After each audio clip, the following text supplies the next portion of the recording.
then God spoke to me one day, man. I was out there. It was crazy. God woke me up. Or it was after praying and I went to bed and the Spirit of God was heavy on me. And God began to speak to me about this story. And I was like, he gave me a word. And he said, secret sorcery. And I was like, what? And he started to speak to me about a story. And I'm just sitting there listening. And as I was sitting here cultivating the anointing, just like we were earlier, right? All we were doing is just sitting in his presence, just listening to him, just getting our lampstands full. God began to speak to me about purpose, about what he created me for. Not just generally, you're called to the nations. But God gave me an idea for a book, and I ended up writing a fiction book out of that thing.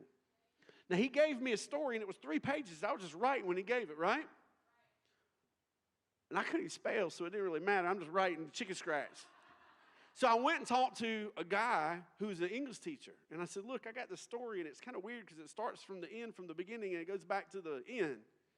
And he's like, oh, he said, that's the most famous style of fiction telling. It's the most famous style of storytelling. It's called medias res. It's where you start from the end and lead up all the way through the story and then end right where you started. And I was like, God's so smart. So I didn't know, but God did. I didn't have to, listen, I didn't have to have the education. I didn't have to have the connections, but God gave me an anointing, and then he gave me a word on that anointing. And so what I was doing, I was faithful to steward that. So I wrote it down, and then I started writing stories out of it. And God gave me an idea for a book, and I wrote it. And how many of you have ever heard of the book, This Present Darkness? Yeah. Frank Peretti. Anybody heard of the Frank Peretti books? Good book, yeah. Well, the Lord told me I never read a fiction book.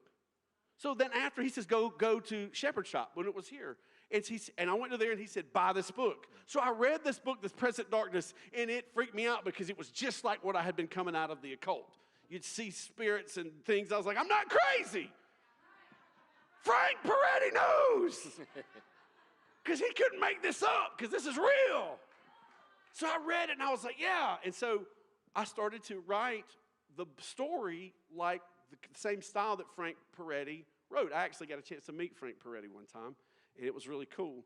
So I put the story together and did all this. I was just like, okay, I don't know anybody. But that story, that the anointing of God gave me an idea and a story